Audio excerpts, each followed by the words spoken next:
Hello everyone, welcome to Avanti classes. My name is Manjit Bhardwaj और आज हम भाई गैस क्लास करने वाले हैं। सेकंड लेक्चर होगा ये स्टेट ऑफ मैटर का, ठीक है।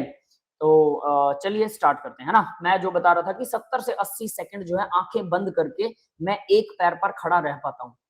70 से 80 सेकंड प्रैक्टिस कीजिए, इसको बढ़ाया जा सकता है। बहुत रेगुलर प्रैक्टिस नहीं करता मैं, कभी कभी मेरे को याद आता तो मैं कर लेता हूँ, लेकिन ये प्रैक्टिस रेगुलर करनी चाहिए।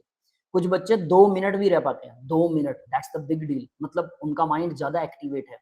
आप लोग ऐसा कर सकते हैं थोड़ी सी प्रैक्टिस से, हर रोज सुबह शाम एक एक मिनट तो स्टार्ट करना, बस एक एक मिनट, मतलब एक एक दो बार ट्राई कीजिए। 2 मिनट का काम है, बस बात खत्म। बैठे बैठाए घर पे ही कहीं पर भी आप ऐसा कर सकते हैं, है ना। चलिए गैस लाज पढ़ते हैं भाई। तो हमने कल पढ़ा था van der Waals forces of attraction. Yes, सबने कर लिया? Yes sir. वंडरवाल, ठीक है। तो वंडरवाल फोर्सेस ऑफ अट्रैक्शन के बाद में अब आता है भाई गैस लाज। तो गैस के लाज कौन कौन से हैं? Relationship between measurable properties like pressure, volume, amount, temperature of gases, इनके बीच में जो रिलेशनशिप होते हैं उनको डिफाइन करना। रिलेशनशिप बिटवीन मेजरेबल प्रॉपर्टीज, जिनको मेजर किया जा सके, है ना। लाइक इन्होंने लाइक में दिखा रखा है कि कौन कौन सी प्रॉपर्टीज है, इनको मेजर कर सकते हैं। तो ये होते हैं गैस लॉज, ठीक है। समझ में आ गया भाई? यानी कि इनके बीच में हम क्या करते हैं, इनको मेजरेबल प्रॉपर्टीज का आपस में क्या संबंध है। प्रेशर बढ़ाने से वॉल्यूम कम होगा, ठीक है।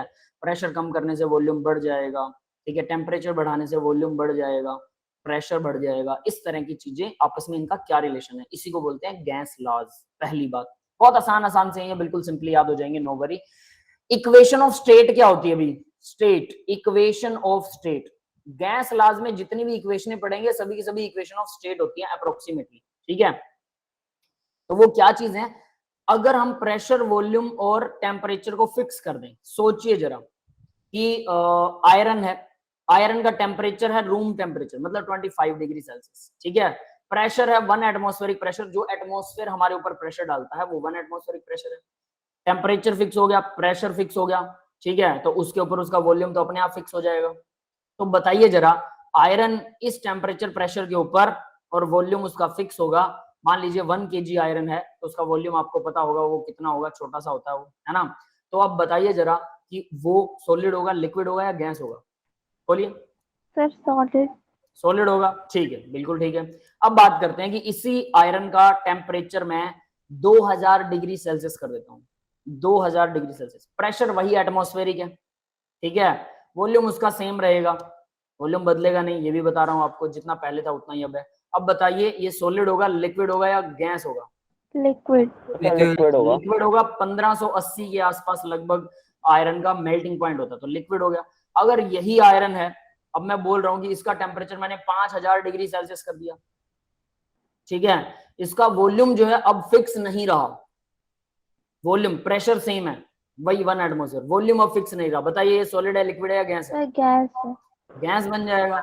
यानी अब आप लोगों ने क्या बताया, आप खुद सोचिए कि किसी चीज की स्टेट ऑफ मैटर, सॉलिड है, लिक्विड है या गैस है, स्टेट ऑफ मैटर किस चीज पे डिपेंड करती है? प्रेशर, वॉल्यूम और टेम्परेचर पे डिपेंड करती है। तो उसी को बोलते हैं इक्वेशन ऑफ स्टेट, यानी स्टेट ऑफ जो मतलब उनके रिलेशन से जो मिलकर जो इक्वेशन सामने आएगी उस इक्वेशन को हम इक्वेशन ऑफ स्टेट बोलते हैं, ठीक है। Is a thermodynamic expression that relate pressure, temperature and volume, जो प्रेशर, टेम्परेचर, वॉल्यूम को रिलेट करके हमें स्टेट ऑफ मैटर के बारे में बताए, वो इक्वेशन जो स्टेट ऑफ मैटर के बारे में बताए उसको बोलते हैं equation of state. Yes guys, clear है बेटा सबको? Yes sir. State of matter only pressure, temperature and volume पे डिपेंड करता है? जरूरी नहीं है बेटा, और भी कई फैक्टर्स हो सकते हैं, थर्मोडायनेमिक फैक्टर्स हो सकते हैं टेम्परेचर, प्रेशर, वॉल्यूम के अलावा। जैसे हीट कैपेसिटी होती है, वो सब हम थर्मोडायनेमिक्स में पढ़ेंगे, बहुत सारी चीजें हो सकती हैं, ठीक है।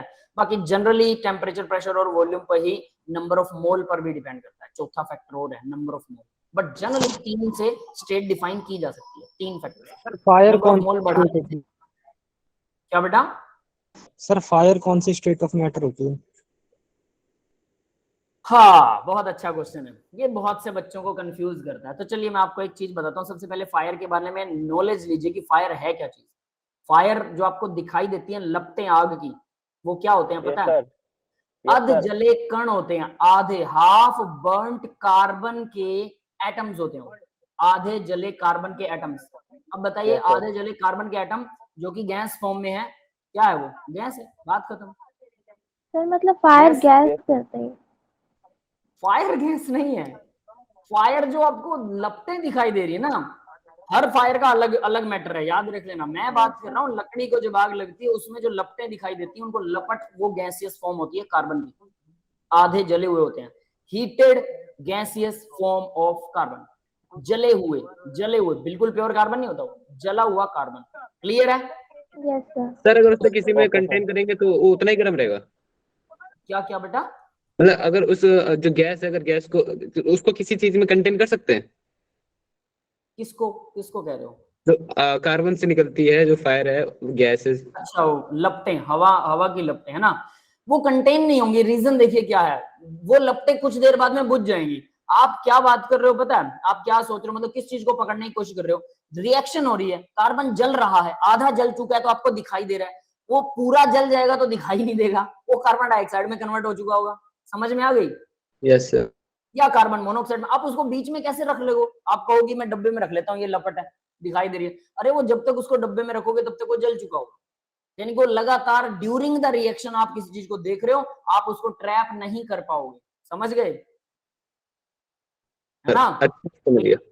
क्लियर है? ठीक है, चलिए भाई। तो ये बहुत सारे बच्चे कई बार ऐसा क्वेश्चन पूछते हैं ना, वो पता नहीं कहां से सुन लेते हैं ऐसे ऐसे क्वेश्चंस की आग क्या है। मैं जब क्या बोलते हैं उसको +2 में था ना, तब मैंने भी ऐसे क्वेश्चन सुने थे कि आग क्या है। आईआईटी वाले आग का आंसर नहीं बता पाते हैं। तो जैसे जैसे पढ़ते गए, हमने अपने टीचर से तो खैर नहीं पूछे, ठीक है, मेरे को तो मैं थोड़ा इधर उधर रही, मेरी स्टडी थोड़ा डिस्टर्ब रही, लेकिन धीरे धीरे जैसे जैसे हम पढ़ते गए हमें आंसर्स मिल गए, बहुत आसानी से आंसर्स मिल जाते हैं।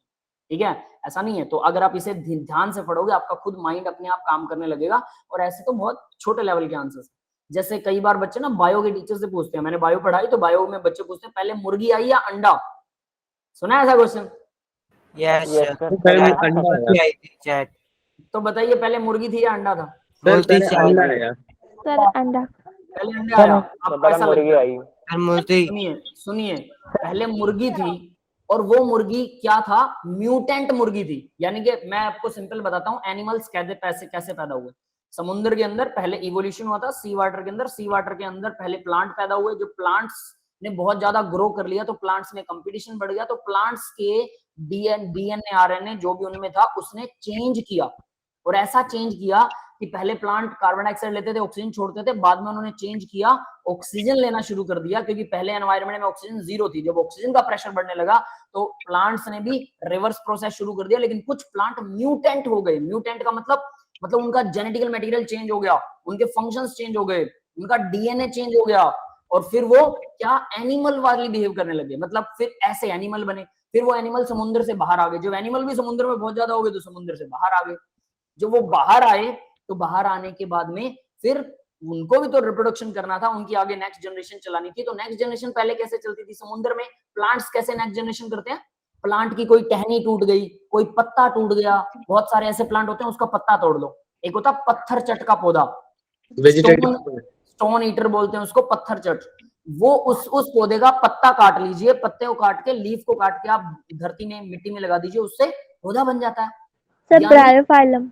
Yes sir. हर किसी, हाँ आप ऐसा कह सकते हैं, हर किसी प्लांट को पहले कैसे ग्रो करते थे? उसका स्पेयर पार्ट कोई भी, मान लो मेरी एक फिंगर काट के और धरती में लगा दो तो मैं वापस उगाऊंगा।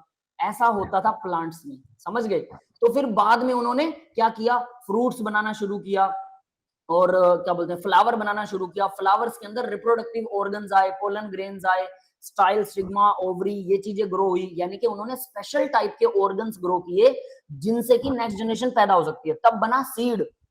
ठीक है, यानी शुरू में तो पत्ता कट गया उससे भी प्लांट ग्रो हो जाता था, तो फिर सीड कैसे बना भाई? सीड भी तो कोई म्यूटेंट होगा ना। ऐसा कोई पौधा था जो म्यूटेंट हो गया और उसने सीड बनाना शुरू कर दिया। सीड यानी बीज बना। ऐसे ही एक मुर्गी थी, आप ये कह सकते हैं, और वो मुर्गी म्यूटेंट हो गई। वो पहले कैसे ग्रो होती थी उसके बारे में बहुत आइडिया आपको मैं डिटेल नहीं दूंगा कि वो कैसे रिप्रोडक्शन करते थे, लेकिन मुर्गी ने म्यूटेशन किया और वो अंडे देने लग गई। यानी पहले मुर्गी थी और वो किसी और तरीके से पैदा हुई थी, और वो उसका जीन म्यूटेंट था। म्यूटेंट मतलब कुछ अलग हो गया उसके जीन में, और जिसकी वजह से वो नेक्स्ट जनरेशन उसकी अंडे देने लग गई, ले आउट करने लग गई अंडे। ऐसा था। क्लियर है सबको? हाँ अनुज बेटा बोलिए। सर इन फ्यूचर ऐसा भी हो सकता है कि फिर पौधे हाइड्रोजन लेंगे या नाइट्रोजन छोड़ेंगे?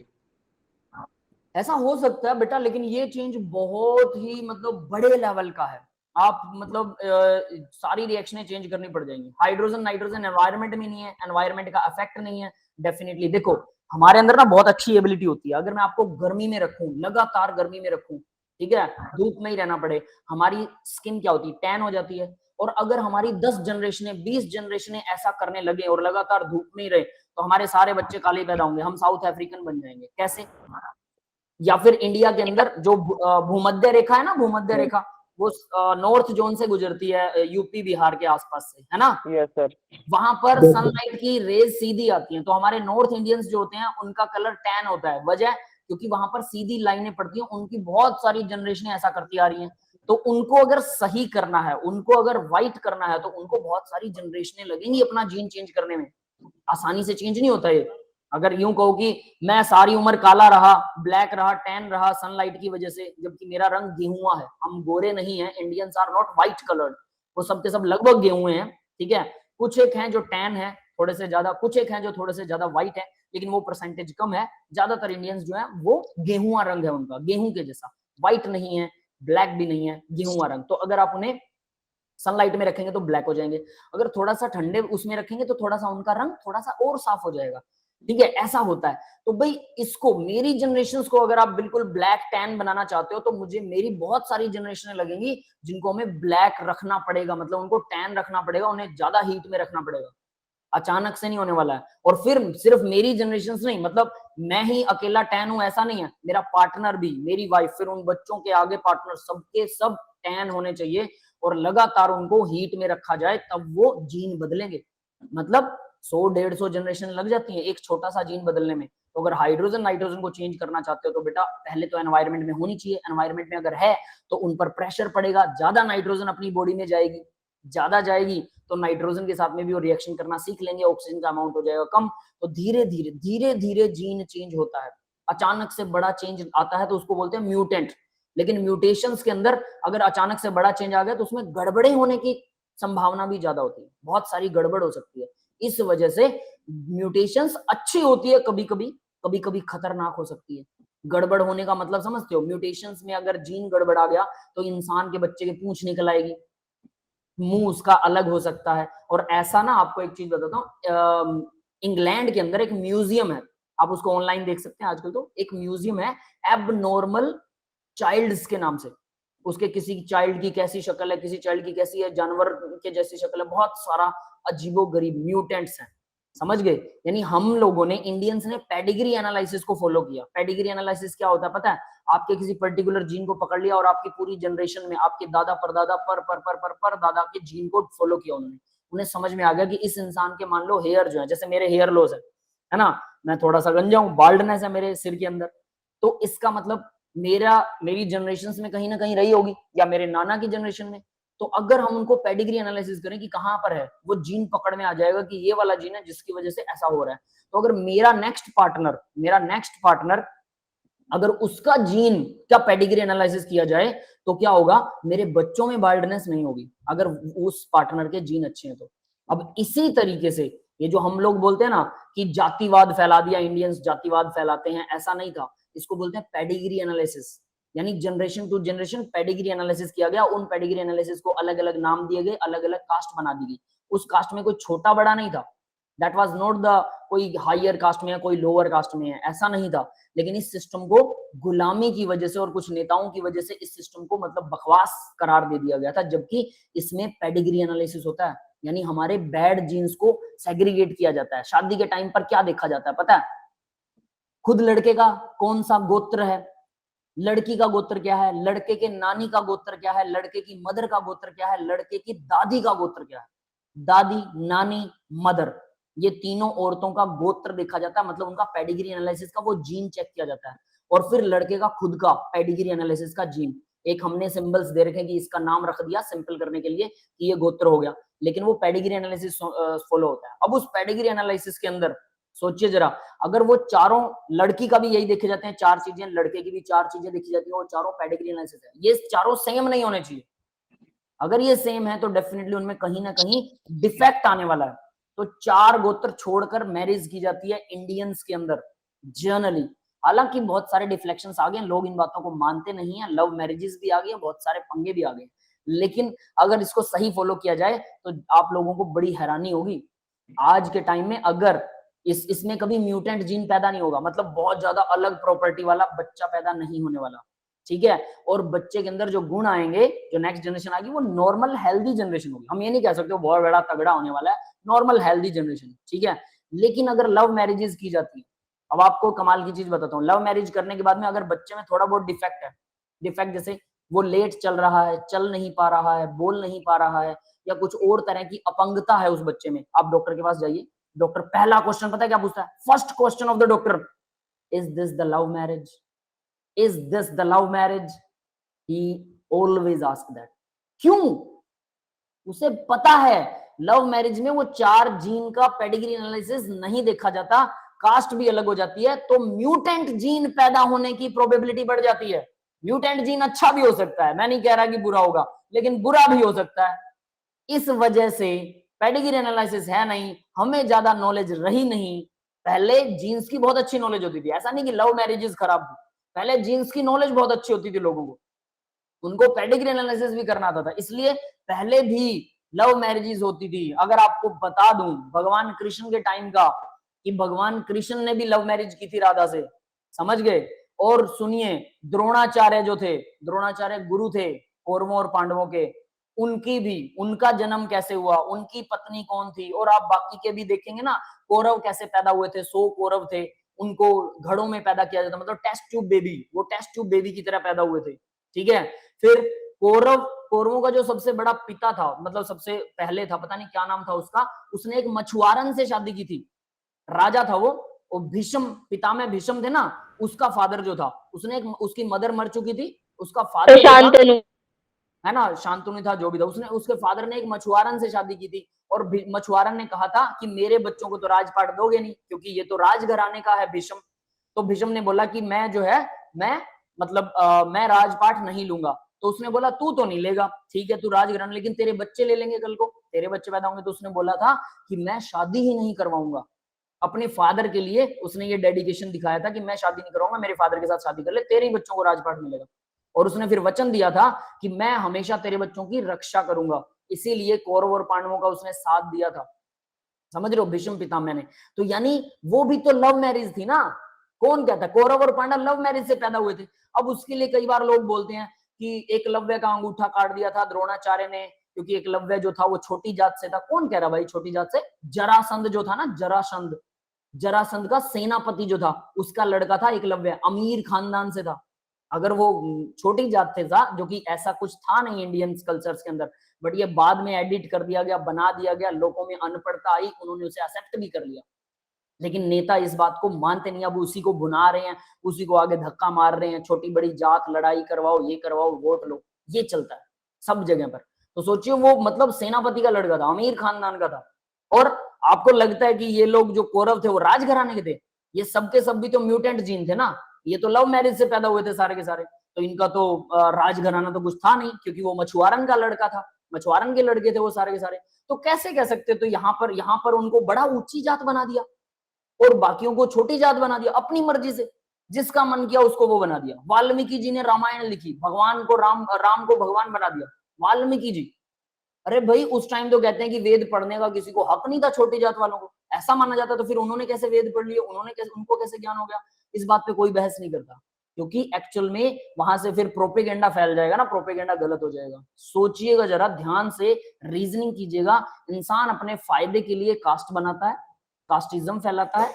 कहानी कुछ और थी, साइंटिफिक पेडिग्री एनालिसिस को, जीन की एनालिसिस को, ताकि म्यूटेंट जीन पैदा ना हो, उसमें खतरे भी बहुत होते हैं। तो म्यूटेंट जीन की पहले नॉलेज थी लोगों को, उन्होंने म्यूटेंट जीन बहुत पैदा किए हैं। भगवान कृष्ण ने अपनी बहन को अर्जुन के साथ भगा दिया था, लव मैरिज करवाई थी, क्योंकि भगवान कृष्ण को पता था कि ये कौरव जो है उसके अंदर दुर्योधन के साथ मैरिज हो रही थी, भगवान कृष्ण की बहन की दुर्योधन के साथ मैरिज हो रही थी। तो अब भगवान को पता था कि दुर्योधन को तो मरना पड़ेगा, ठीक है, और ये युद्ध होने वाला है, तो उन्होंने अपनी बहन को अर्जुन के साथ भगा दिया कि तू अर्जुन के साथ चले जा। यानी खुद लव मैरिज करवाई थी भाई ने, और आज के टाइम में लव मैरिज का नाम लेते हैं तो बहुत बड़े प्रॉब्लम्स पड़ जाती है ना। सोसाइटी को बना ही इतना दिया गया है, जैसे जैसे आपका नॉलेज बढ़ेगा, पैसा बढ़ेगा, तब लव मैरिज नॉर्मल लगने लग जाएगी। बट लव मैरिज का सबसे बड़ा खतरा म्यूटेंट जीन का खतरा होता है, सबसे बड़ा खतरा। अगर आप नॉलेज अच्छी है तो बहुत अच्छी बात है। जापान के अंदर किसी लड़की से अगर उसका ब्लड ग्रुप पूछ लो ना तो लड़की बुरा मान जाती है। ब्लड ग्रुप पूछने का मतलब होता है कि वो मैरिज के लिए प्रपोज कर रहा है, क्योंकि वहां मैरिज के लिए प्रपोज करने से पहले ब्लड ग्रुप देखा जाता है। लड़के और लड़की का RH फैक्टर पॉजिटिव या नेगेटिव, मान लो मेरा A पॉजिटिव ब्लड ग्रुप है, किसी लड़की का अगर A पॉजिटिव है तो हमारे आने वाले बच्चों को खतरा होता है, उसकी जान को खतरा होता है। अब हम जो करते हैं, कभी इंडियंस में ऐसा नहीं करते कि हम ब्लड ग्रुप पूछते हैं। कोई करवाता है टेस्ट डॉक्टर से? नहीं, बस वो 4 पेडिग्री एनालिसिस वाले जीन देखे जाते हैं, ये चारों सेम नहीं होने चाहिए, और अगर ये सेम नहीं है, गारंटी से रिटर्न में ले लो, प्रोबेबिलिटी ही नहीं है कि लड़की का ब्लड ग्रुप सेम होगा, कभी हो ही नहीं सकता। है ना कमाल की साइंस, पीछे बिहाइंड द साइंस कितना बढ़िया सीन है। लेकिन इस चीज को कितना नकली करके दिखाया गया, साइंस को भी पाखंड और वो रूढ़िवादिता और पता नहीं क्या क्या करके दिखा दिया गया, क्योंकि नॉलेज ही नहीं थी ना लोगों, नॉलेज ही नहीं थी। बहुत सारी ऐसी बातें हैं बेटा साइंस के अंदर, आप बायोलॉजी को अच्छे से पढ़िए, केमिस्ट्री को अच्छे से पढ़िए। इसीलिए बोला था जब डिटेल में डीप में जाएंगे तब रीजनिंग समझ में आएगी। 12 सालों में कुंभ का मेला आता है, बृहस्पति ग्रह वीनस जो है वो 12 सालों में अपना एक सर्कल पूरा करता है, और एग्जैक्टली वो टाइम कैलकुलेट होता है, एग्जैक्टली टाइम कैलकुलेट। अमावस पूर्णिमा पंचांग के अंदर देखकर एक मंदिर में बैठा पुजारी जो कि 5वीं 7वीं पास होता है, ज्यादा पढ़ा लिखा नहीं होता वो पुजारी, जो कुछ नहीं करते वो पुजारी बन जाते हैं, वो पुजारी आसानी से बता देता है कि इस दिन अमावस है, इस दिन पूर्णिमा है। और नासा वाले इतने करोड़ों के सैटेलाइट यूज करके और टाइम और जगह बताते हैं कि इस टाइम पर है, कुछ तो उनको पता होगा ना स्पेशल। इतना आसानी से कैसे पंचांग के अंदर छप जाता है कि अमावस और पूर्णिमा कब है? प्योर साइंस है ये, प्योर साइंस। लेकिन इसे पाखंड बता दिया गया। जब सूर्य ग्रहण होता है तो गर्भवती लेडीज को, जो माता बहनें प्रेग्नेंट होती हैं, उनको सूर्य ग्रहण में नहीं जाना होता, उनके आने वाले बच्चों को, क्योंकि अल्ट्रावायलेट रेडिएशंस बढ़ जाती हैं और उन रेडिएशंस का आने वाले बच्चे पर असर पड़ता है, बच्चा मंदबुद्धि पैदा हो सकता है अल्ट्रावायलेट रेडिएशंस की वजह से भी।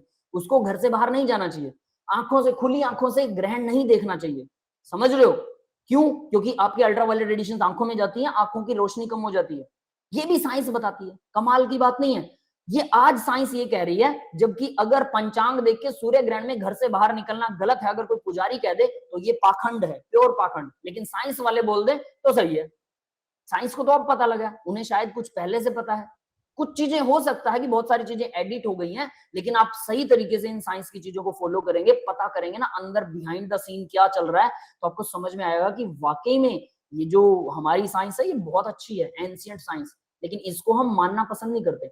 हमारी ही चीज बाहर जाती है, बाहर वाले हमें बताते हैं और फिर हम उसको फॉलो करने लग जाते हैं। उससे पहले फॉलो नहीं करते, हमारे वाले बंदे बता देते तो पाखंड हो जाता है। रीजन अनपढ़ता, हम रीजन कारण भूल गए कि क्यों 4 चीजें छोड़ी जाती हैं जब शादी की जाती है, कारण नहीं पता, उसको जातिवाद में डाल दिया। वो पेडिग्री एनालिसिस, किसी की पेडिग्री एनालिसिस करके उसके बाद में अगर मैरिज की जाती है तो सचिन तेंदुलकर जैसे बड़े बड़े नेताओं जैसे, बड़े बड़े तगड़े लीडर्स जैसे लीडर पैदा किए जा सकते हैं। आजकल साइंस वाले बोलते हैं ना, हम जीन कोड निकाल के और सचिन तेंदुलकर का जीन डाल देंगे, फलाने का डाल देंगे, ये ऐसी संभावनाएं जताते हैं ये लोग। तो वही चीज तो पहले थी ना, वैसा ही तो हो रहा था, लेकिन हम लोगों ने उसको समझने की कोशिश नहीं की। समझ में आ रही है? खैर अब हम केमिस्ट्री करेंगे, बायोलॉजी नहीं करेंगे। क्लियर है भाई? तो चीजों को समझिए, अच्छाइयों को समझिए। अब इसका मतलब ये मत समझ के बैठ जाना कि लव मैरिज अच्छी होती है।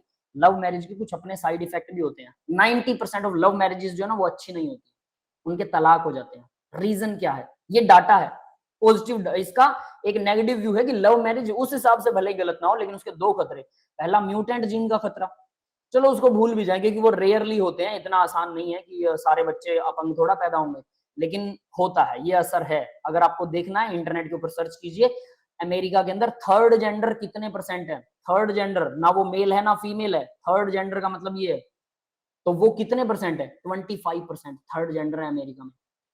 कारण सबसे ज्यादा है। कारण क्या है? वहां पर पेडिग्री एनालिसिस नहीं होता, तो उनका जीन बिगड़ चुका है, और इतना बिगड़ चुका है कि थर्ड जेंडर जरूरत से ज्यादा है। समझ रहे हो? तो वो इस वजह से, यानी कि क्या आप ये चाहते हो कि हमारी अगली नस्लें शादी ना कर सकें और बच्चे ही पैदा ना हो, ह्यूमन नस्ल ही खत्म हो जाए? हम लोग पेडिग्री एनालिसिस कर रहे हैं, तो इसका मतलब बेटर थिंग है ना, तो वो खतरा भी है। बट वो इतना बड़ा खतरा नहीं है, अब मान ले तो लव मैरिज को कुल मिला के ठीक मान सकते हैं। बट दूसरा सबसे बड़ा ड्रॉबैक लव मैरिज का, बच्चे अपनी मर्जी से ऐसा करते हैं, और वो जो मर्जी से ऐसा करते हैं ना बच्चे, उसका एक खतरा होता है कि जो वो लड़ पड़ते हैं ना आपस में, दो बच्चे आपस में प्यार कर रहे हैं, ठीक है शादी कर ली बहुत अच्छी बात, लेकिन जब वो लड़ाई हो जाती है ना छोटी सी बात के लिए, तब भी वो अपनी मर्जी करते हैं। फिर वो कहते हैं मैं तो इसकी शक्ल ना देखूं, मैं तो इसकी शक्ल देखना ही नहीं चाहता।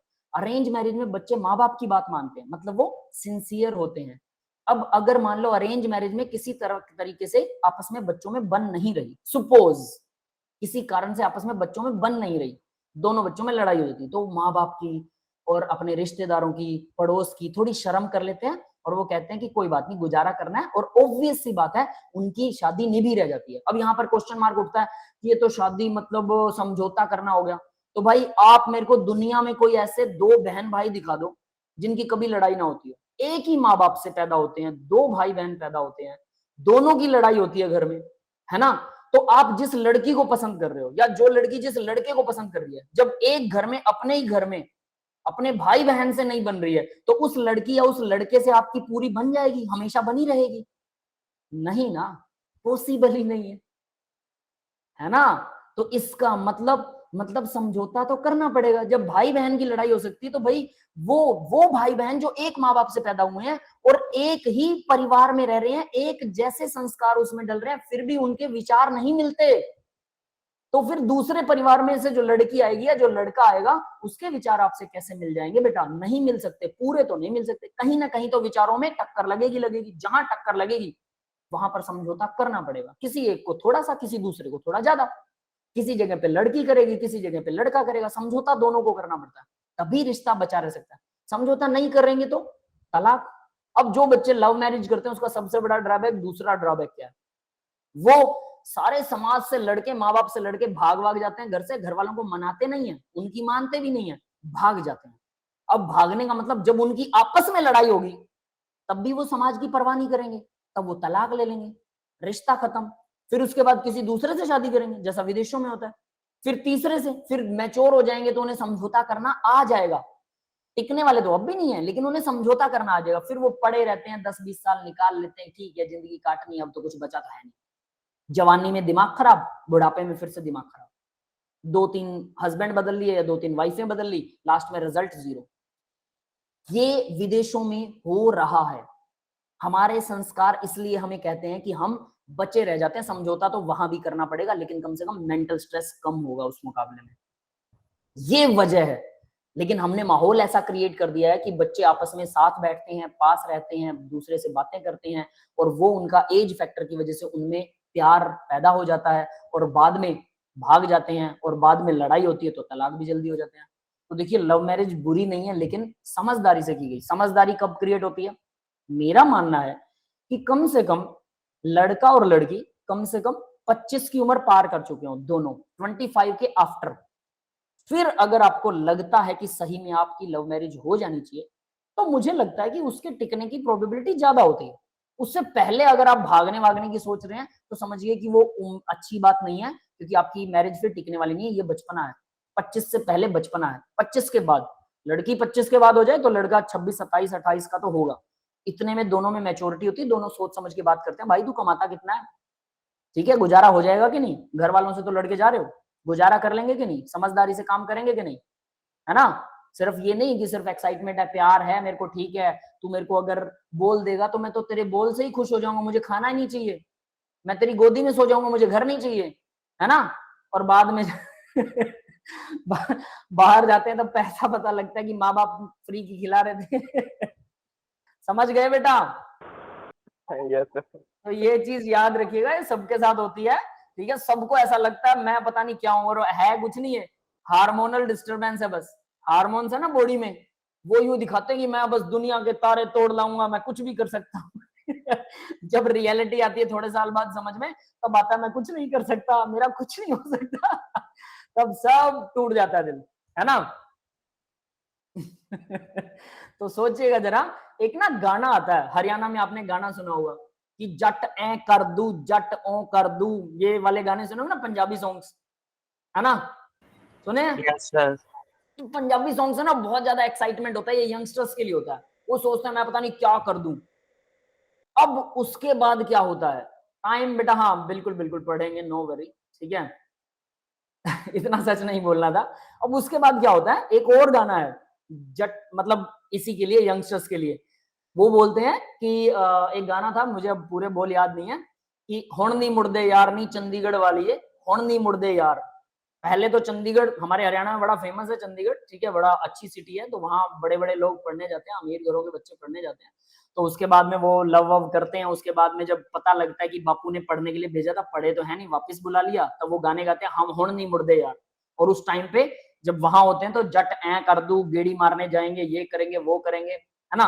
और जैसे ही बाहर आ गए, चंडीगढ़ से वापस आ गए, तो फिर कहते हैं भाई अब तो हुण नहीं मुड़दे यार नहीं चंडीगढ़ वाली है। फिर वो खेती वाला सीन दिखा देते हैं कि खेती करनी पड़ रही है, यानी कि वो कुछ टाइम का हार्मोनल इफेक्ट था। उसके बाद में जब रियलिटी पता लगी तो काम तो घर पे ही करना पड़ेगा। वहां पर पढ़ने के लिए भेजा था कि सेटल हो जाओ, अच्छे वाले पैसे कमाओ, लेकिन हम लोगों ने वो लाइफ खराब कर दी।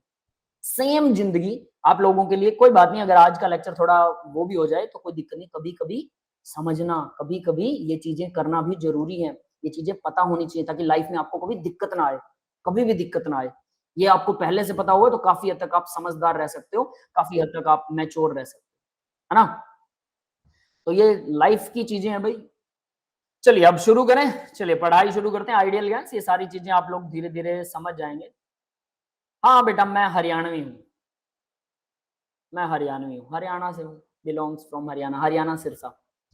हरियाणा और दिल्ली एक ही चीज है, ये बता देता हूँ। दिल्ली में बहुत सारे हरियाणवी बैठे हैं आराम से, ठीक है। यूपी वाले और हरियाणा वाले, ये दोनों को दिल्ली का टच लगता है, तो दिल्ली में यूपी और हरियाणा वाले बहुत, जनता बहुत भरी पड़ी है। चलिए अभी आइडियल गैस की बात करते हैं। अब अपने टॉपिक के ऊपर आते हैं। Ideal gas, that is an ideal gas is theoretical gas composed of many randomly moving point particle that are not subject to interparticle interactions. The ideal gas concept is useful because it is obey the ideal gas laws. अब देखो ideal gas क्या होती है। वैसे तो इन्होंने बकवास सी definition लिख रखी है, मैं आपको एक सीधी सी बात बताता हूँ। जो equation PV equal nRT, T यहां पर टेम्परेचर है, P यहां पर प्रेशर है, V यहां पर वॉल्यूम है, तो मैं ये लिख भी रहा हूं, ठीक है। P जो है वो प्रेशर है, अगर P प्रेशर, V जो है वो वॉल्यूम है। V stands for volume, P stand for pressure, N जो है वो नंबर ऑफ मोल है, number of moles. R gas constant है, तो R को हम जनरली कांस्टेंट बोलेंगे, R जो है वो कांस्टेंट है, ठीक है। और T जो है वो टेम्परेचर है, T स्टैंड्स फॉर टेम्परेचर। अगर कोई गैस इसको फॉलो करती है, PV इक्वल nRT, तो उसको आइडियल गैस माना जाता है।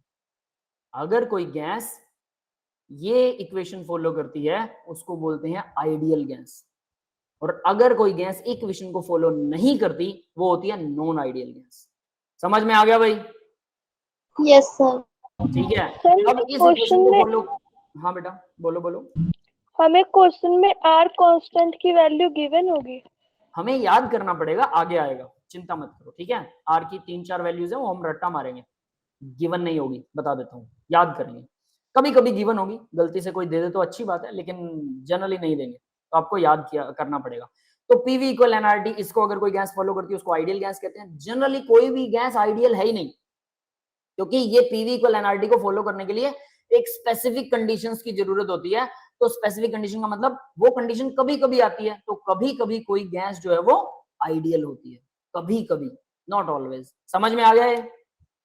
Yes sir. कभी कभी का मतलब कि एक पर्टिकुलर कंडीशंस पर, एक पर्टिकुलर टेम्परेचर, एक पर्टिकुलर प्रेशर पर। वो भी बता देता हूँ क्या होता है। टेम्परेचर हाई होना चाहिए और प्रेशर बहुत लो होना चाहिए। अगर टेम्परेचर बहुत हाई है, प्रेशर बहुत लो है, तभी कोई गैस जो है वो आइडियल बिहेव करती है। अगर टेम्परेचर कम है, ठंडी है कोई गैस, तो प्रेशर क्या होगा, ज्यादा हो, तो वो गैस आइडियल नहीं होगी। इसका कारण क्या है? गैस होती क्या है? What is gas? जिसके मॉलिक्यूल्स के बीच में इंटरेक्शन ना हो। कल हमने किया था, याद है? Yes sir. Force of attraction, दो मॉलिक्यूल्स के बीच में फोर्स ऑफ अट्रैक्शन नहीं होना चाहिए। वो गैस जो होती है वो आइडियल होती है। सॉरी, वो क्या होती है? वो गैस होती है, ठीक है, जिसके बीच मॉलिक्यूल के बीच में फोर्स ऑफ अट्रैक्शन ना हो, दैट इज गैस। ठीक है, तो अब रियल में गैस कौन सी होगी? आइडियल गैस, जिसके मॉलिक्यूल के बीच में फोर्स ऑफ अट्रैक्शन 0 हो। बट अगर हम मॉलिक्यूल्स को पास ले आए तो सोचो जरा दिमाग लगा के, पास लाने के लिए क्या करना होगा? गैस को ठंडा करो, मॉलिक्यूल पास आ जाएंगे, उनकी मोशन कम हो जाएगी, और उसमें प्रेशर डालो, मॉलिक्यूल पास आ जाएंगे। ठंडा करना और प्रेशर डालना, इससे मॉलिक्यूल पास आ जाएंगे। पास आ गए तो फोर्स ऑफ अट्रैक्शन क्रिएट हो जाएगा ना, वो इंड्यूस्ड और डाइपोल वाला, induced dipole. Yes, yes sir, dipole induce dipole, ion dipole induced dipole, या फिर आप कह सकते हैं कि लंदन और डिस्पर्शन फोर्सेस वाला वंडरवाल फोर्स, वो तो पक्का होगा सभी में, अगर कुछ नहीं हुआ तो वो तो पक्का होने वाला है। क्लियर है? तो यानी अगर आप मॉलिक्यूल्स को पास ले आए, और पास कैसे आएगा? प्रेशर ज्यादा डालने से, टेम्परेचर कम करने से, ठंडा कीजिए, तो वो क्या होगा? वो गैस आइडियल नहीं रहेगी, क्योंकि मॉलिक्यूल के बीच में अट्रैक्शन आ गया। हमें मॉलिक्यूल के बीच में अट्रैक्शन 0 करना है, तभी वो गैस आइडियल हो सकती है। तो भाई अगर किसी गैस को कैप्चर करते हैं आप और मॉलिक्यूल के बीच में अट्रैक्शन क्रिएट हो गया, तो वो आइडियल नहीं रहेगी। तो इसलिए जो गैस इस इक्वेशन को फॉलो करती है वो आइडियल होती है, जो इस इक्वेशन को फॉलो नहीं करती वो नॉन आइडियल होती है। और ज्यादातर टाइम गैसेस इस इक्वेशन को फॉलो नहीं करती हैं। फिर भी ये क्यों पढ़ा जाता है? ताकि हमें समझ में आएगी आइडियल ये है, हमें एक पॉइंट मिल गया कि आइडियल ये है, इसके अलावा सब नॉन आइडियल है। ये बात समझ में आ गई बेटा सबको? Yes sir. तो ये बहुत इंपॉर्टेंट इक्वेशन है। ऐसा मत समझना कि कोई भी चीज आइडियल नहीं है तो उसको समझना ही नहीं है, पढ़ना ही नहीं है। ये बहुत इंपॉर्टेंट इक्वेशन है, याद रख लेना। तो आइडियल गैस ये होती है भाई, इस डेफिनेशन को पढ़ने की जरूरत नहीं है। क्लियर है बेटा? तो सर इसको डिफाइन कैसे करेंगे आइडियल गैस को? सीधा लिख दो ना, हाई टेम्परेचर और लो प्रेशर पर जो गैस होती है वो आइडियल होती है, या फिर लिख दो the gas which is following the PV equal NRT equation, that gas is called ideal gas. Okay sir, ठीक है, सीधा। इसे मैंने यही तो बताया, जो इसको फॉलो करती है आइडियल है, जो नहीं कर रही हो नॉन आइडियल। बात नहीं कर, आगे बढ़ते हैं। तो देखिए गैस लाज, अब गैस के कुछ लाज हैं। अब ये जो मैंने लिखा ना, ये इक्वेशन ऑफ स्टेट है। अगर किसी के बारे में ये सारी चीजें पता है तो हम बता सकते हैं सॉलिड है, लिक्विड है या गैस है, तो ये इक्वेशन ऑफ स्टेट मानी जाती है। ठीक है, और ऐसी बहुत सारी इक्वेशन ऑफ स्टेट्स आप आगे भी पढ़ेंगे। तो गैस लॉज देखिए क्या होते हैं भाई, Boyle's law, Charles law, Gay Lussac law और एवोगैड्रो लॉ। 4 लॉ हैं गैस के। क्लियर है बेटा? चार लॉ हैं गैस के। हाँ, एक और चीज भाई, कल आप लोगों की छुट्टी रहेगी, पता है सबको क्या? यस सर बताया। किसने बताया? Yes sir.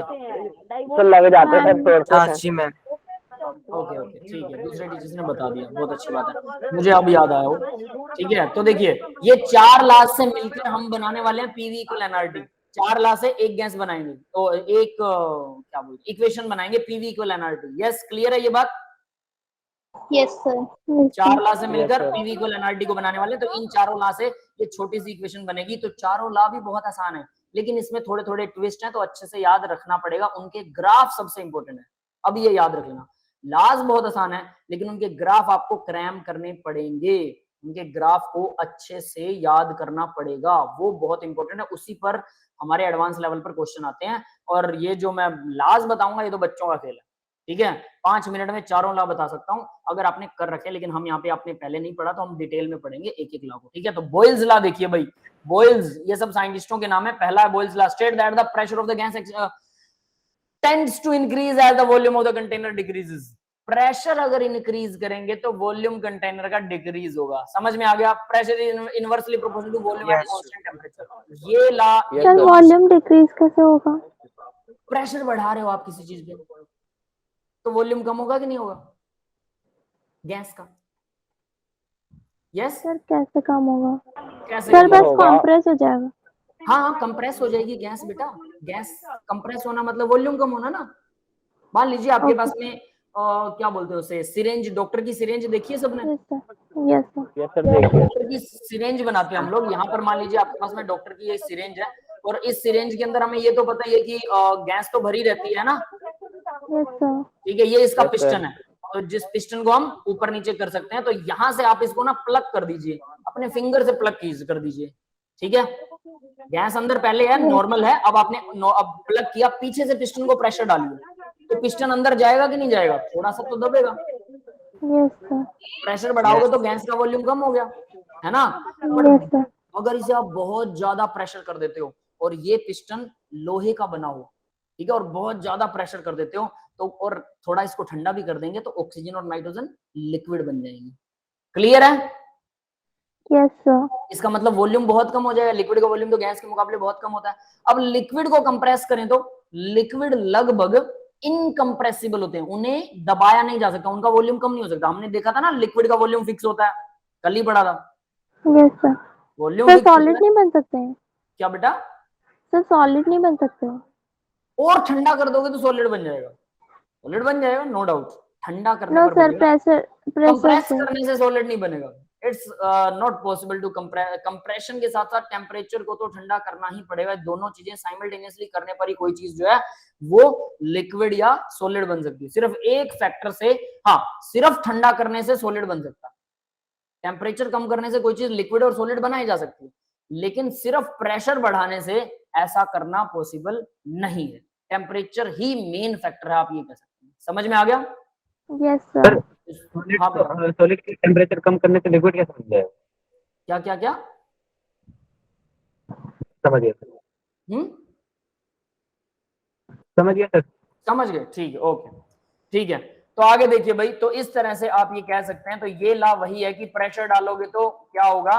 तो सिंपल मैं यहाँ पर एक चीज बना देता हूँ, ठीक है। नॉर्मल पिस्टन बनाते हैं अब हम, मतलब डॉक्टर की सिरेंज वाला ही पिस्टन बनाने वाले हैं, लेकिन नीचे से उसको हम खाली नहीं रखेंगे, अब बंद रख देंगे। ये पिस्टन है, इस पिस्टन को हाइपोथेटिकल पिस्टन मानते हैं। फ्रिक्शनलेस है, मतलब ये दीवारों से रगड़ नहीं खाएगा, बट कॉम्पैक्ट बंद भी है, इसमें से हवा लीक नहीं हो सकती। अब अगर इसके ऊपर प्रेशर डालोगे, ठीक है, पहले गैस का मॉलिक्यूल्स दूर दूर थे, प्रेशर डालोगे तो क्या होगा भाई, गैस के मॉलिक्यूल्स पास आ जाएंगे। यस, क्लियर है? Yes sir. अब देखिए 1 सेंटीमीटर क्यूब कितना सा होता है, ये जो मैं डब्बा बना रहा हूं लगभग इतना ही होता है 1 सेंटीमीटर क्यूब। आप इसको चेक कर सकते हैं, मतलब स्केल से भी लगभग इतना ही होता है 1 सेंटीमीटर क्यूब। यस, क्लियर है सबको? Yes sir. 1 सेंटीमीटर क्यूब के अंदर, 1 सेंटीमीटर क्यूब के अंदर ऑक्सीजन कितनी होती है पता है? ऑक्सीजन के मॉलिक्यूल्स, या वो ऑक्सीजन और नाइट्रोजन के मॉलिक्यूल टोटल 10⁻⁹ मॉलिक्यूल्स होते हैं ऑक्सीजन के। 10⁻⁹ मॉलिक्यूल्स, ठीक है, नीचे लिख देता हूं इसको, इतने मॉलिक्यूल्स होते हैं इन एयर। ये समझ में आया भाई? ये एक डाटा है, याद करना चाहो अच्छी बात है, ना याद करना चाहो कोई दिक्कत नहीं है। हवा में 1 सेंटीमीटर क्यूब वॉल्यूम में इतने वॉल्यूम होते हैं और इतने मॉलिक्यूल होते हैं 1 सेंटीमीटर क्यूब में, और हमें लगता है हवा तो ऐसे हाथ लगाने से इधर उधर हिल रही है, गैस है ना वो, इसलिए तो इसका प्रेशर महसूस नहीं होता, बट ये प्रेशर डालती है। जब आप बाइक पे बैठे होते हैं, अपना हाथ ऐसे बाहर निकाल के ऐसे देखना, तो हवा प्रेशर लगाएगी, लगाती है ना? Yes sir. तो ये वही, यस सर। ठीक है, तो ये वही चीज है। आगे देखते हैं बेटा इसी में। तो देखो P pressure directly inversely proportional है, इसने जो लिखा है उस चीज को याद रख लेना। P इनवर्सली प्रोपोर्शनल है 1/V के। प्रेशर बढ़ाओगे तो वॉल्यूम कम हो जाएगा, तो P जो है वो इक्वल है, K लगा दिया मैंने, K/V। क्लियर है भाई? अब जरा आगे, यस सर। इस V को उधर लेके जाते हैं, तो P इंटू V इक्वल आ जाएगा, K कांस्टेंट है, इक्वल टू K। क्लियर है? PV equal K। अब मान लीजिए कि आपके पास एक प्रेशर है, दूसरा वॉल्यूम है, सेम गैस का एक दूसरा प्रेशर और उसका वॉल्यूम है, तो PV equal P1V1 equal P2V2। तो यहां पर एक और इक्वेशन आ जाएगी। मान लीजिए गैस है जिसका प्रेशर है P1, तो उसका कुछ वॉल्यूम होगा, वो मैंने मान लिया V1, तो वो होगा K के इक्वल। अब वही गैस, सेम गैस, लेकिन उसका प्रेशर कितना है, वो P2 है, और वॉल्यूम कितना है, V2। मैंने प्रेशर और वॉल्यूम बदल दिए, अब भी उन दोनों की मल्टीप्लाई तो कांस्टेंट ही होगी। यस और नॉट? Yes sir. तो भाई दोनों कांस्टेंट के इक्वल हैं, तो मैं लिख सकता हूं P1V1 equal P2V2। Yes, clear है? यस सर, क्लियर है। Yes sir. ठीक है, तो ये दो, अब आप दो फॉर्मूलाज आपके सामने आ गए। ये एक फॉर्मूला नहीं है, याद रख लेना, दीज आर 2 फॉर्मूलाज ऑफ किसके, बॉयल्स लॉ के। PV equal pressure into volume जो है वो कांस्टेंट होता है, ये बोलता है बॉयल्स लॉ। यस, क्लियर है सबको बॉयल्स लॉ? क्लियर है। बिल्कुल आसान सा है ना? ठीक है, अब आगे बढ़ते हैं। अब इसके ग्राफ, जो मैंने बोला था कि वही चीज आपको रट्टा मारनी है, सीधी सी बात है, ठीक है। कुछ समझिए, कुछ याद कीजिए, दोनों चीजें होंगी। ग्राफ एट डिफरेंट टेम्परेचर्स, तो ये डिफरेंट अलग अलग टेम्परेचर्स के ऊपर ग्राफ वो नीचे वाले हैं, ठीक है, ऊपर वाले नहीं है भाई। तो देखिए ये क्या होता है, प्रेशर और वॉल्यूम, प्रेशर बढ़ रहा है, यहां पर मैंने प्रेशर यहां पर कर दिया, तो वॉल्यूम कहां आ रहा है, यहां पे आ रहा है, ठीक है। अब प्रेशर और बढ़ गया, ठीक है, तो वॉल्यूम और घट जाएगा। प्रेशर को कम कर दिया, वॉल्यूम बढ़ रहा है। ये समझ में आ रहा है? मान लो प्रेशर कम आ गया तो वॉल्यूम कम आ रहा है। क्लियर है? Yes, sir. समझ में आ गया बेटा? तो यानी आपको क्या करना होता है, कोई भी एक पॉइंट लेना है, कहीं से भी आप ऐसे करके एक लाइन लगा दो, ऐसे लगा दो या ऐसे लगा दो, तो यहां से आपको मिल जाएगा ये प्रेशर का पॉइंट है, इतने प्रेशर पर यहां पर प्रेशर था तो नीचे वॉल्यूम का पॉइंट आ जाएगा कि इतना वॉल्यूम है। अब दूसरा पॉइंट लगाओगे, आपको यहां से समझ में आ जाएगा प्रेशर बढ़ गया तो वॉल्यूम क्या हो गया, वॉल्यूम कम हो गया। तो ये अब ये ग्राफ स्ट्रेट लाइन नहीं होता, सीधी लाइन में नहीं जाता। क्यों नहीं जाता सीधी लाइन में? जब पहले गैस के मॉलिक्यूल, अब इसको ध्यान से सोचना और रट्टा मारना, रीजन बताऊंगा लेकिन रट्टा आपको ही लगाना पड़ेगा। रीजन बताने के बाद, आपका नाम है तो नाम आपने रट्टा लगा रखा है, भले उस नाम का कोई मतलब हो भले ना हो, कई नामों के मीनिंग होते हैं, मीनिंग बताने के बाद कौन सा नाम याद हो जाता है, नाम तो रट्टा लगाना पड़ता है। सेम इसका रीजन बताऊंगा, रीजन के बाद आपको याद करना पड़ेगा। तो देखिए क्या होता है, प्रेशर बढ़ रहा है, वॉल्यूम घट रहा है, बिल्कुल सही है, बट ये स्ट्रेट लाइन में क्यों नहीं जा रहा? शुरू में जब प्रेशर बहुत कम था, जब प्रेशर बहुत कम था तो गैस के मॉलिक्यूल बहुत दूर दूर थे, यस और नॉट? Yes, sir. प्रेशर मैंने बढ़ाया तो गैस के वॉल्यूम, गैस के मॉलिक्यूल पास आना शुरू हो गए, तो शुरू में उनको कोई दिक्कत नहीं है, वो एक दूसरे को रिपेल नहीं करेंगे क्योंकि वो पास आ रहे हैं।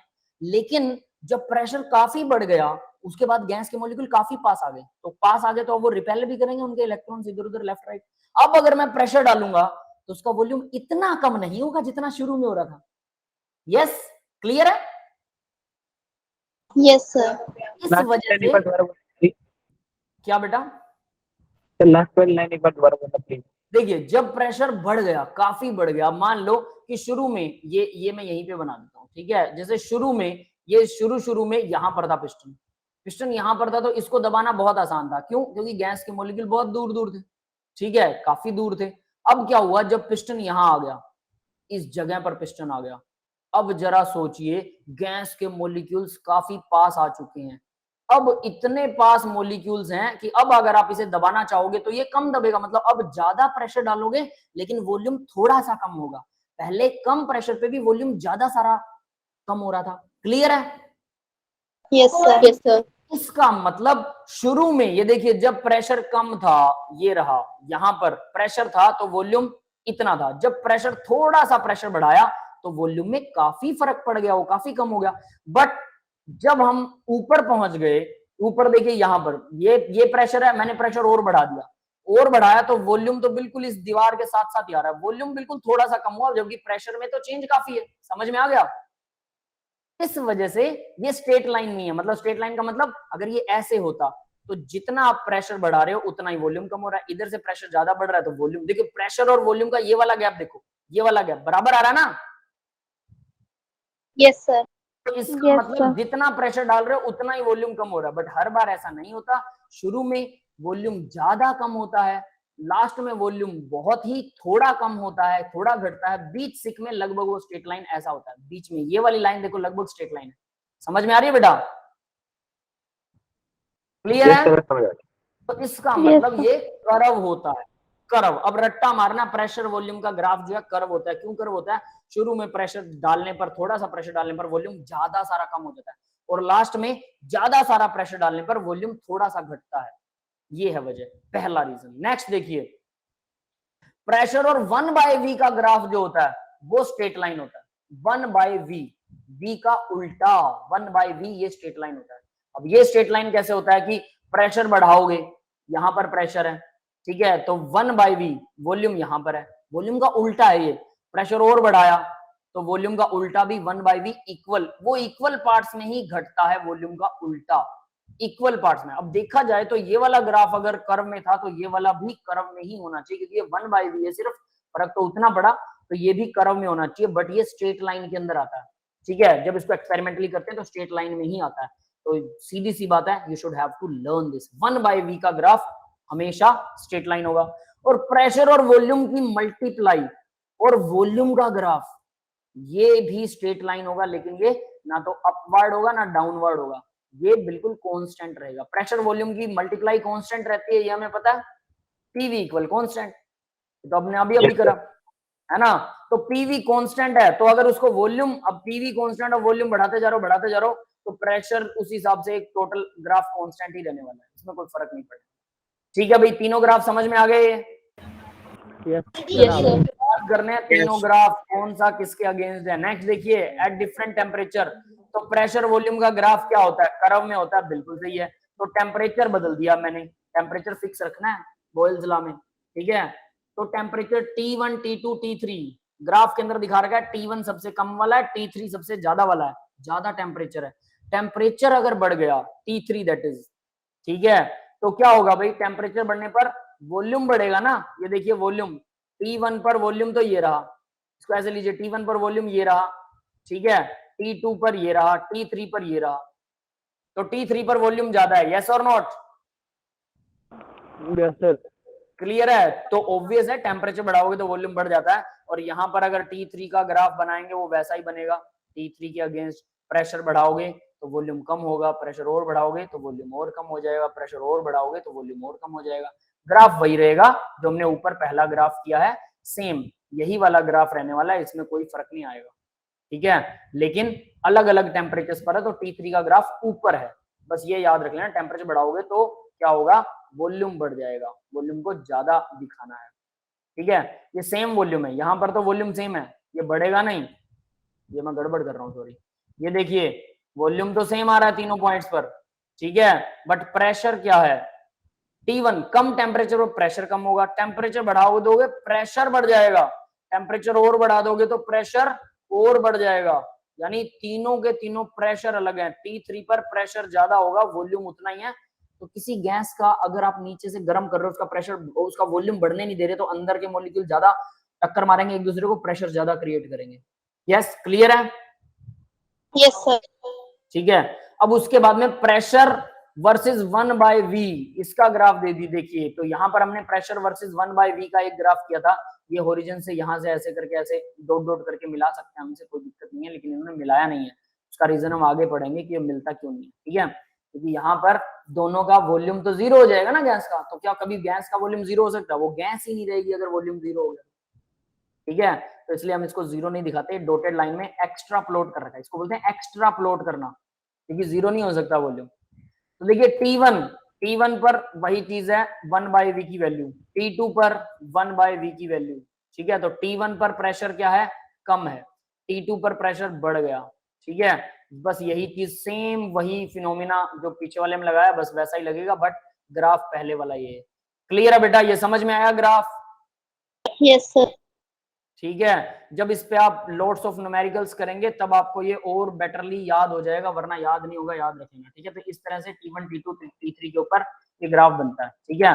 तो ये दोनों ग्राफ भी आपको याद रखना है। कांस्टेंट टेम्परेचर करो, यानी T1 कांस्टेंट टेम्परेचर है, अगर टेम्परेचर बदल दिया तो T2 आ गया, टेम्परेचर फिर से बदल दिया T3, तो ग्राफ का वैल्यू भी बदलता रहेगा अलग अलग टेम्परेचर के ऊपर। टीवी आइसोथर्म, आइसोथर्म का मतलब होता है भाई प्रेशर वॉल्यूम आइसोथर्म, आइसोथर्म का मतलब है टेम्परेचर कांस्टेंट।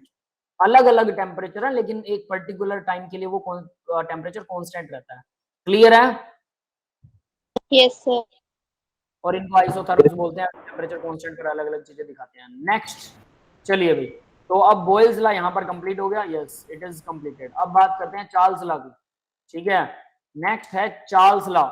तो एक ही लाइन में था PV equal constant, P1 V1 equal P2 V2, simple, और ग्राफ, बस इतना ही है बॉयल्स लॉ।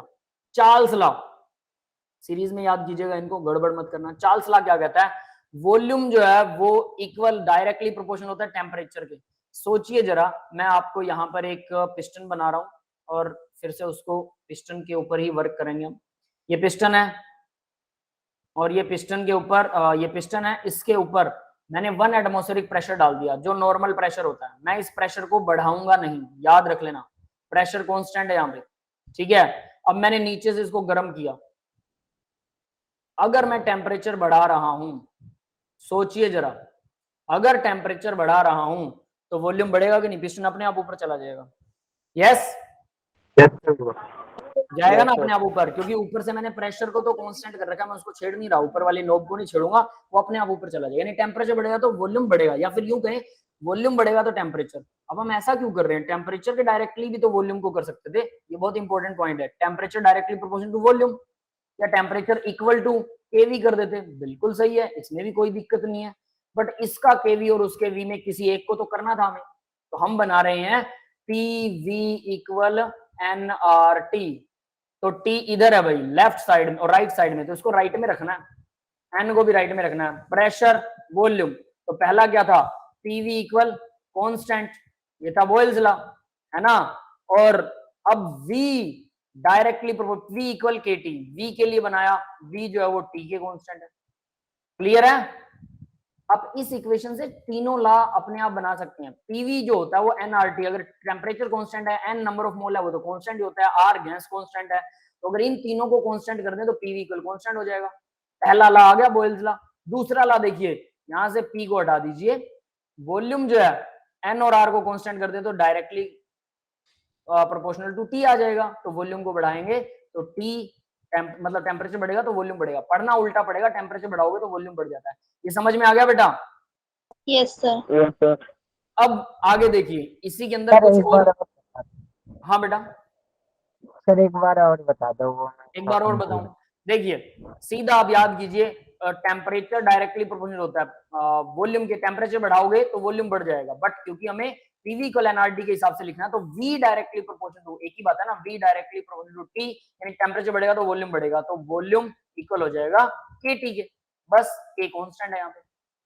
क्या आ गया, चार्ल्स लॉ। तो चार्ल्स लॉ को बस ये बच्चे भूल जाते हैं कि V के डायरेक्टली करना है कि T के, तो लिखेंगे समझेंगे ऐसे बट लिखेंगे उल्टा, बस ये याद रखना।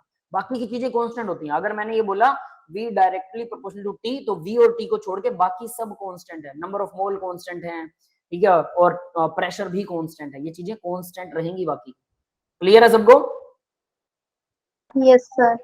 ठीक है, तो देखिए अब इसके अंदर एक और एडिट आ जाएगा भाई, ठीक है, वो क्या एडिट आता है, V by T equal constant, ऐसा लिख सकता हूँ, V बाई टी कांस्टेंट होता है ना। तो अगर V1 divided by T1 equal constant होगा और उसी गैस का अगर वॉल्यूम दूसरा है और टेम्परेचर दूसरा है तो वो भी कांस्टेंट होगा, तो दोनों एक दूसरे के इक्वल होंगे। यस, क्लियर है? Yes, sir. तो V1 divide by T1 equal V2 divide by T2, तो हम इसको ऐसा भी लिख सकते हैं, V1 बाय V2, V2 को नीचे ले आया मैं, और T1 बाय T2। यस, ऐसा भी लिख सकते हैं कि नहीं? Yes, sir. सर इनका रेशियो इक्वल होगा ना? क्या बेटा? सर इनका रेशियो इक्वल होगा ना? हाँ, इनका रेशियो ही इक्वल होगा, बिल्कुल, डिवाइड में तो रेशियो इक्वल होगा। अब याद रखिएगा V1 bye V2, T1 bye T2, ये चीजें इक्वल होती हैं, दैट इज इट, ठीक है। तो अब ये तो कैसे भी उल्टा पुल्टा आप कर सकते हैं, सिर्फ आपको V बाई टी जो है वो इक्वल K के बारे में याद होना चाहिए, बस। क्लियर है भाई? ये समझ में आ गया सबको? यस। अब एक और इंपॉर्टेंट फॉर्मूला चार्ल्स लॉ के अंदर, ये तो सिंपल फॉर्मूला है, अब एक और भयंकर वाला फॉर्मूला है, इसमें भयंकर नहीं है, मतलब इंपॉर्टेंट वाला फॉर्मूला है, जो बहुत इंपॉर्टेंट भी और साथ में कह सकते हो कि वर्थी भी है, कीमत भी है इसकी भी बहुत सारी, ठीक है। ये चार्ल्स लॉ और इसके ग्राफ ही करने वाले हैं और कुछ नहीं करने वाले हैं इसके अंदर, ध्यान रखना।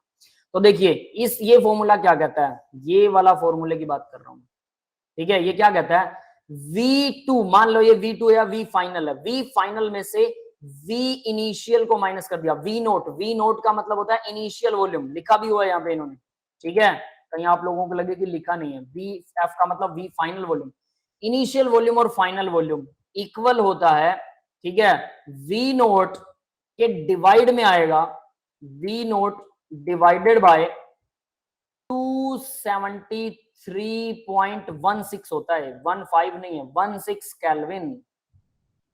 ये समझ में आया भाई? Yes, sir. 15 लगा सकते हो, बताता हूं इसके बारे में, 15 लगा सकते हो जैसा इन्होंने लगा रखा है, बट जनरली एग्जैक्ट वैल्यू 16 की है। आप पूरा 16 या 15 दोनों को गायब कर सकते हो, कोई फर्क ही नहीं पड़ता, आप 273 अकेला लगा दो। अब ये क्या कहता है, V final minus V initial. मान लीजिए आपके पास दो टेम्परेचर्स के ऊपर क्या है, वॉल्यूम है। पहले टेम्परेचर पर वॉल्यूम था V नोट, 5 लीटर वॉल्यूम था किसी गैस का, फिर मैंने उसका टेम्परेचर बढ़ा दिया, टेम्परेचर बढ़ाने पर उस गैस का वॉल्यूम हो गया 10 लीटर, 5 से 10 हो गया, तो V final minus V initial मतलब 10 माइनस 5 इक्वल कितना आया, 5, तो 5 इक्वल होगा V initial divide by 273.16 kelvin. ये समझ में आया कैसे निकालेंगे इसे? क्लियर है? Yes, sir. ठीक सर है, एक बार रिपीट कर दीजिए। ठीक है, रिपीट करता हूं बेटा। जैसे देखिए वी फाइनल, फाइनल वॉल्यूम मान लीजिए कि 10 लीटर किसी गैस का वॉल्यूम होगा, वी इनिशियल 5 लीटर से 10 लीटर बन गया, उन दोनों का जो माइनस होता है वी नोट। वी नोट मतलब इनिशियल वॉल्यूम को अगर 273.16 से डिवाइड कर देते हो तो वो V final minus V initial के बराबर हो जाएगा। क्लियर है? सर इनके ऊपर क्वेश्चन नहीं होते, मतलब चार्ट ब्लॉक सर ये जो आपने नोट करवाया इसके ऊपर कोई क्वेश्चन नहीं होते? इस पे क्वेश्चंस हैं बेटा, हम क्वेश्चंस भी करेंगे, नो वरी। ठीक है, चार्ल्स लॉ के ऊपर क्वेश्चंस करेंगे, वो कैसे वर्क करता है। ठीक है, तो वी इनिशियल और फाइनल है, V versus T straight line curve होता है, सर? We T. हाँ बेटा बोलो। सर इनिशियल वॉल्यूम और फाइनल वॉल्यूम मतलब गिवन होगा? हाँ बिल्कुल गिवन होगा, वो बताएगा ना पर्टिकुलर टेम्परेचर पर इनिशियल वॉल्यूम ये सर था। हमें खुद से कैलकुलेट नहीं करना होगा? क्या? सर हमें खुद से कैलकुलेट नहीं करना होगा? कोई एक चीज मिसिंग होगी जो हमें खुद से कैलकुलेट करनी होगी। मान लीजिए फाइनल वॉल्यूम नहीं दिया हुआ, ठीक है, तो इनिशियल दिया हुआ है तो फिर आप इनिशियल से फाइनल निकाल सकते हो, या इनिशियल नहीं दिया हुआ फाइनल दे रखा है तो उससे वो निकाल सकते हो। क्लियर है? Yes sir. ठीक है, सर फाइनल वैल्यू चेंज हो सकती है ना, तो इक्वल कैसे होगा? क्या? सर फाइनल वैल्यू तो चेंज हो सकती है ना वॉल्यूम, जैसे फाइनल कि वॉल्यूम सर जैसे कि 10 की जगह 7 हो गया, तो बराबर कैसे हो सकता है, बिल्कुल हो सकता है। तो टेम्परेचर भी तो है नीचे, वो टेम्परेचर भी तो डिपेंड करे ना किस वॉल्यूम पर किस टेम्परेचर पर वो वर्क कर रहा है। ठीक है, सुनिए नीचे देखिए, जस्ट रिमेंबर यहां पर एक चीज लिख रखी है, अगर आपको वो चीज बेटर नहीं लग रही इसको याद कीजिए, ये सबसे बेटर है। वी नोट, ये बोल रहा है वी नोट यानी इनिशियल वॉल्यूम जो शुरू में था डिवाइडेड बाय टी नोट, शुरू में जो टेम्परेचर था, v बाई टी, यही है ना हमारा law, v by T constant होता है वो इक्वल होगा v फाइनल, ठीक है, डिवाइडेड बाय यानी v1 by t1 equal v2 by t2, ये वही है t फाइनल। तो ये तो वही है जो मैंने ऊपर लिखा। क्लियर है? यस सर वही है। तो ये चीज वही है, आप इससे भी कुछ निकाल सकते हैं, लेकिन कई बार क्या होता है कि आपको कुछ चीजें कम दी हुई होती हैं तो उससे आपको कुछ फाइंड आउट करना होता है। अब ये कैसे आया मैं वो आपको नेक्स्ट यहाँ पर बताऊंगा, ये वाला ग्राफ जब समझेंगे तब आपको ये समझ में आएगा कि ये फॉर्मूला कहाँ से है। ठीक है, तो इस ग्राफ से आएगा। फिलहाल इस फॉर्मूले को ध्यान दीजिए, उसके बाद में नीचे इसकी डेरिवेशन को समझने की कोशिश करेंगे। हाँ रचना बेटा बोलिए। सर वी नॉट और वी इनिशियल का सिंबल में डिफरेंस क्या होता है? इसमें डिफरेंस? सर वी नॉट का सिंबल और वी इनिशियल का सिंबल एक ही बात है, वी नोट वी इनिशियल है, वी आई लिख सकते हैं उसे, वी इनिशियल को वी आई लिख सकते हैं, इनिशियल वॉल्यूम और ये फाइनल वॉल्यूम। आप इनिशियल की जगह वी नोट लिख दीजिए, नोट का मतलब जीरो, जब टाइम जीरो था, जनरली टाइम जीरो था मतलब शुरू में उसका जो वॉल्यूम था, एक ही बात है। नोट का मतलब जीरो ही होता है, ठीक है, वो एक ही चीज है बेटा, नो वरी। ठीक है, तो अब आगे देखिए जरा, इसके अंदर curve at constant temperature, curve at constant pressure. तो ये देखिए आइसोथर्म, आइसोबार और आइसोकोर के बारे में बता रखा है। ये तीनों चीजें अब आपको याद होनी चाहिए। आइसोथर्म का मतलब टेम्परेचर कांस्टेंट होता है, आइसोबार का मतलब प्रेशर कांस्टेंट होता है, आइसोकोर का मतलब वॉल्यूम कांस्टेंट होता है। Constant volume isochore, constant pressure isobar, bar में प्रेशर मेजर होता है तो आइसोबार, थर्म मतलब हीट होता है मतलब टेम्परेचर कांस्टेंट। ठीक है, तो ये चीजें, ये वर्ड्स यूज होने वाले यहाँ पर नॉर्मली, तो इन तीनों का आपको मीनिंग पता होना चाहिए। अनुष्का बोलिए बेटा, नहीं अंकुश, दैट इज अंकुश, कोई डाउट है बेटा आपका? Yes sir. सर आइसोबार एक तो वो भी होता है जो कि मतलब मोल कॉन्सेप्ट में सीखा था हमने, ये जिसके नंबर ऑफ प्रोटॉन ऐसा कुछ था।